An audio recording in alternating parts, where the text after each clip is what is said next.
Čia parodysime visą SIS sistemą.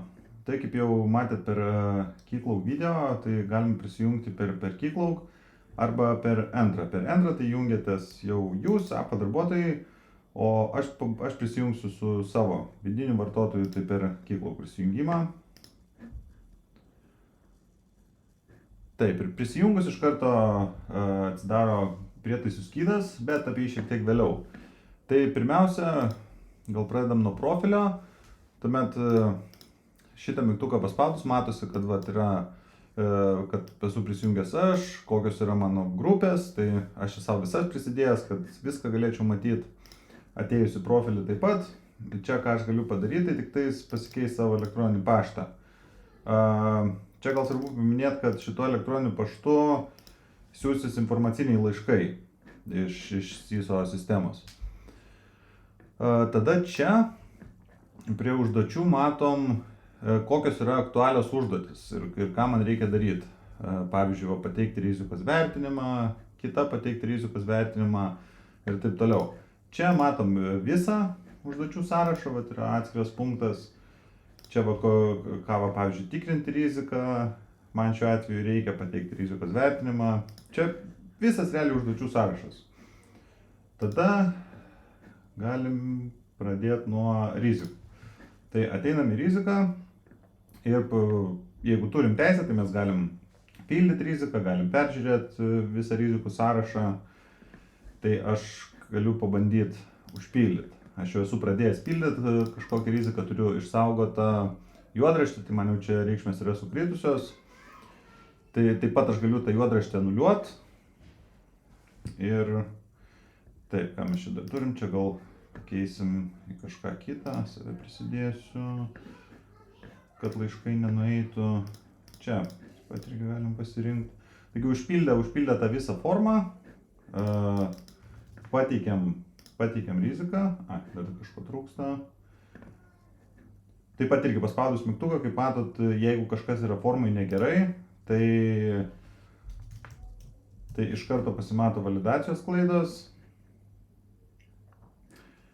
Turi būti skirtingos reikšmės.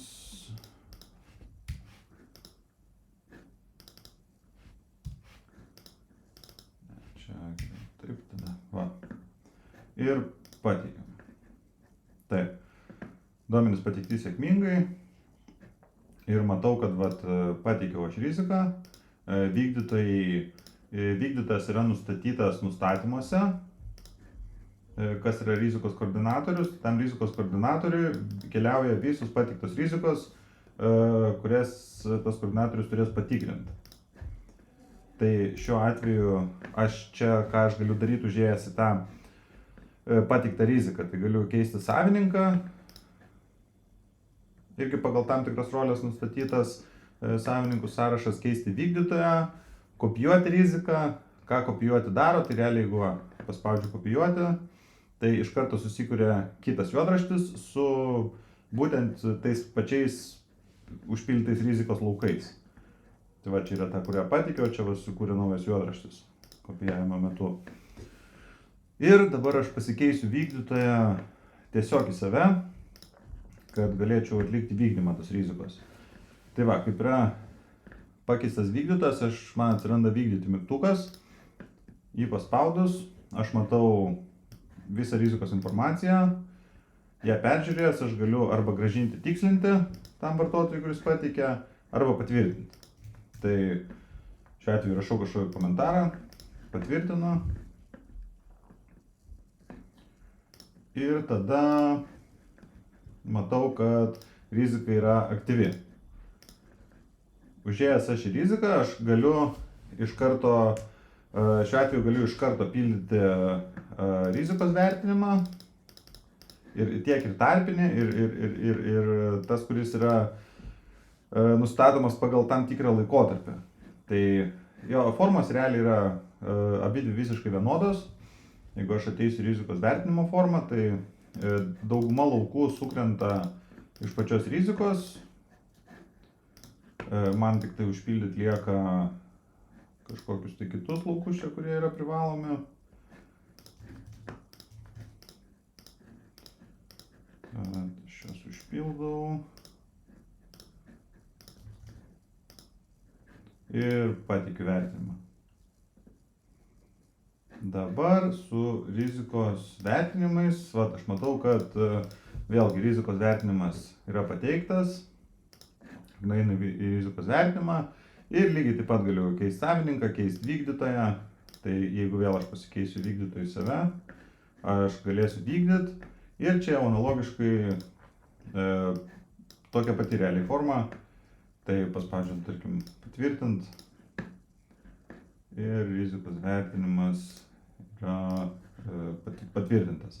Tai realiai aš atėjęs dabar į tą riziką, aš matau, kad yra irgi vienas aktyvus rizikos vertinimas. Būtent tą rizikai. Čia matau naujausio vykdymo duomenis, ką vykdytojas parašė, kažkokius komentarus. Taip pat čia yra ir būsenų istorija, galima ją peržiūrėti skirtingai būsenai. Tuomet, rizikos vertinimų čia mes tiesiogiai negalim pildyti, nes rizikos vertinimus pildom tik tai per pačią riziką.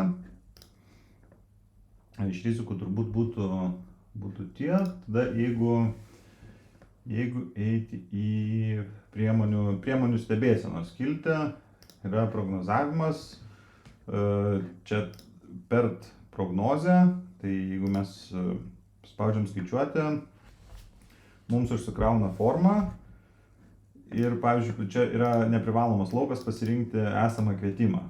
Tai jeigu aš pasirenku, man iš kvietimo sukrenta kažkokios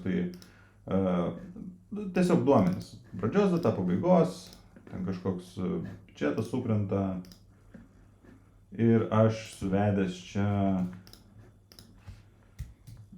tam tikras reikšmes, tarkim, šitą ir man šito turėtų pakakti. Ir čia apsiskaičiuoja pinigų paskirstymas laike pagal per nustatytą mokėjimų pradžią. Galiu taip pat atsisiųsti šitos lentelės Excelio failą ir taip pat galiu išsaugoti skaičiavimus. Ir viskas, kai tampa apskaičiuota, aš jau čia galiu irgi toliau skaičiuoti, galiu redaguoti formą, bet jau realiai šitie duomenys jau yra išsisaugoję. Toliau sekantis tai yra kvietimai. Kvietimai dabar mes jų patys teikt, pildyti naujo kvietimo čia negalim, nes visi kvietimai ateina per integraciją su Appiu. Tai ką aš padarysiu, tai aš tiesiog pabandysiu imituoti tą integraciją. Čia aš jau esu pasiruošęs, tik tai man reikės turbūt iš naujo prisijungti.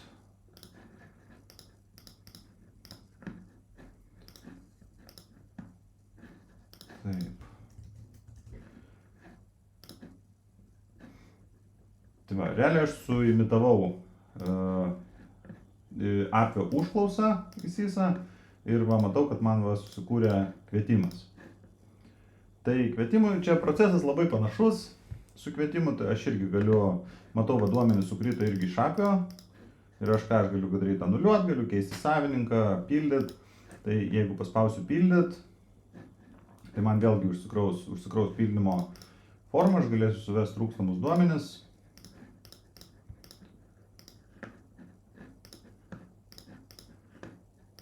Tiesiog kažką suvesti greitai ir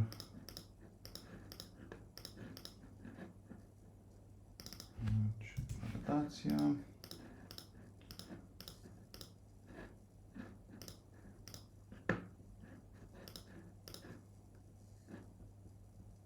Taip, čia galima suvesti planuojamus mokėjimus, kada jie bus, grąžinimus, jeigu tokių buvo. Čia gal save pasirinksiu.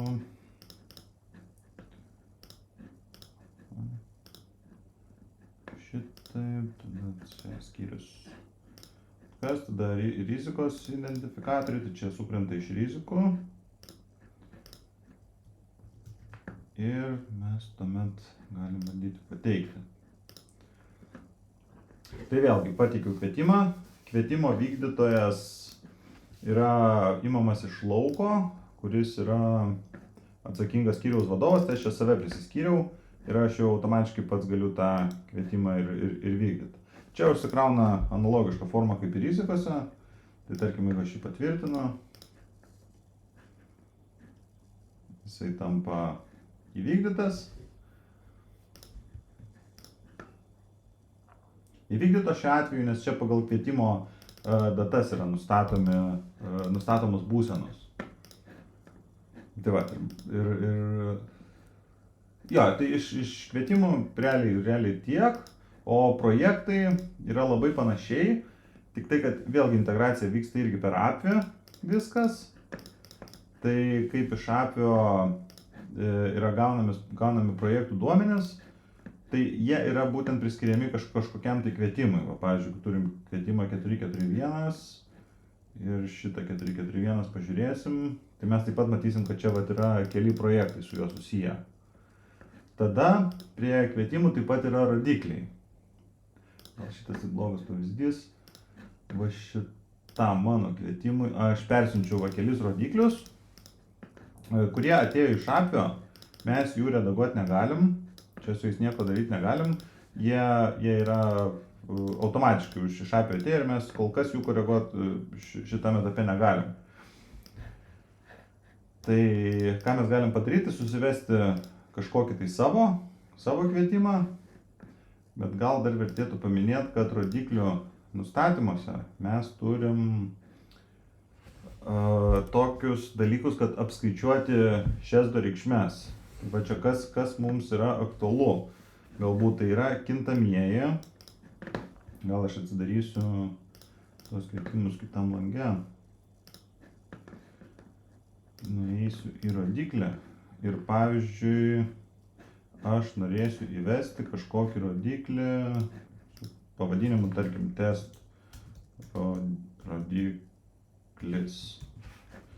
Tai ką aš dabar turiu padaryti, kad man apsiskaičiuotų va ta šias reikšmė, tai šitoje vietoje aš turiu suvesti rodiklio pavadinimą, kuris šituo atveju tiem skaičiavimam nėra aktualus, nes mes ieškosim pagal kodą. Tai pagal kodą aš galiu kažkokį va, test rodiklis 1, tarkim, suvesiu kažkokius matavimo vienetus, kažkokią metriką ir pasirinksiu, kad jisai yra rodiklio grupė kvietimas, kad jisai priklauso kvietimui. Na ir formulė. Formulė gali susidaryti iš va šitų kintamųjų. Tik čia svarbu, kad kad jie atitiktų validacijas. Na, bet sistema parodys, jeigu formulė kažkokia neteisinga ar kažkas ne taip, tai pavyzdžiui, bandom pažiūrėti, kad padaryti target valoje, tarkim, minus achieved valą, taip pasiekta reikšmė ir, tarkim, padauginam iš, tarkim, 10. Tai va, tokia paprasta formulė ir mes sukuriam ją, tada jinai va čia atsiranda ir mes užėję dabar į kvietimus, į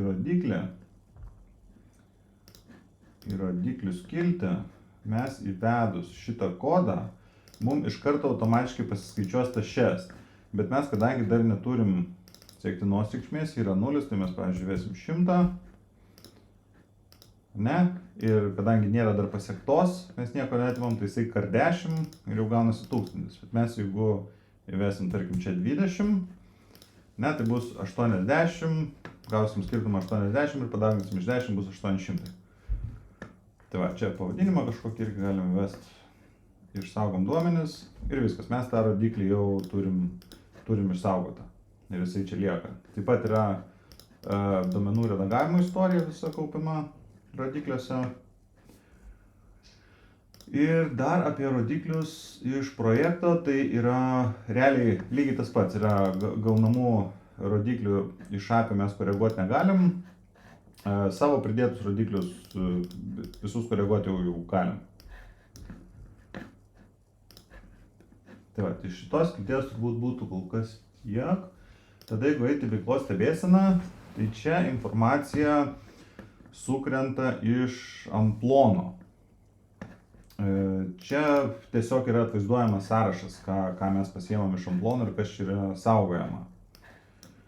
Tai ir matom, kad pavyzdžiui paskutinis atnaujinimas, čia vyko tada ir tada. Ir čia yra chrono expressionas, kuris kiekvieną dieną 11 val. Vakaro prasisuka ir pasiema iš amplono informaciją ir išsaugoja syse. Tai irgi čia galim filtruoti kažką, tai galim išvalyti filtrus, galim atsisiųsti Excelį, galim atsisiųsti CSV ir galim taip pat atnaujinti dabar. Tai jeigu aš paspausiu atnaujinti dabar, duomenys sėkmingai atnaujinti ir aš matysiu, kad paskutinį kartą atnaujinimas įvyko ką tik ir kas jį suvykdė. Tai va, šitie duomenys yra aktualūs paskui prietaisų skydui, prie kurio paskui prieisim.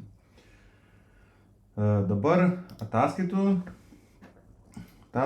skiltis, tai yra, matom irgi, čia mato vartotojai pagal teisės, kokias ataskaitas jie gali matyti, ar tai rizikų, ar tai rodiklių, ar tai metinių priemonių ataskaita. Tai šiuo atveju turim 5 ataskaitas. Aš matau visas, kadangi aš visose grupėse esu. Tai pavyzdžiui rizikos vertinimai neturi jokių parametrų. Jeigu pasirinksim metinę priemonių vykdymo ataskaitą, tai matom datas nuo kada iki kada. Užsideda automatiškai range'as tų datų nuo metų pradžios iki metų pabaigos. Tada rodiklio ataskaita, kokiem rodiklių tipam ar projektam ir kvietimam. Gali būti tik kvietimam, gali būti tik projektam. Ir tada šias ataskaita ir čia nurodom pasiekimo datą iki. Tai realiai, ką mes čia padarom, gerai nenurodysim datos, norim, kad viskas būtų padaryta. Spaudžiam užsakyti, ataskaita. Jeigu būna ataskaita būsena vykdoma, tai galim tiesiog va čia refresh paspaust ir kol jinai būna užbaigta, bet čia labai greitai susisuka. Tai dabar atsisiųst ataskaitą, tai galima tiesiog paspaudus ant ataskaitos pavadinimo, kad atsisiunčiam, gaunam, ir galim iš karto peržiūrėti Excelį, kas į tą ataskaitą suvažiavo. Tai principas toks pat yra visom ataskaitom. Čia nieko kito, nieko skirtingo nėra. Tai va tik skirtingi parametrai. Tai taip pat ir galim irgi ištrinti ataskaitas. Čia jeigu yra kažkokių filtrų, buvo tarkim kažkokios klaidos, tai kažkokių filtrų jeigu yra, tai galim irgi juos išvalyti. Tuomet nustatymai ir sistemos nustatymai, tai čia vat yra rizikų valdymo parametrai, kur nurodom rizikos koordinatorių, nurodom rizikos vertinimo periodus, tai čia pagal rizikos lygį nusistato, kokį mes norim tą rizikos vertinimo periodą. Tarkim, jeigu rizikos lygis 15-25 tame tarpe, tai mes norim, kad vertinimas būtų vykdomas kas mėnesį, na ir su vidutinė kas ketvirtį, su žema irgi kas mėnesį čia nustatyta. Bet mes čia galim irgi nustatyti, kokius norim parametrus. Tada kvietimų ir projektų valdymo parametrai. Tai čia mes pažymim kvietimus, kuriems leisim priimti projektus iš APIS.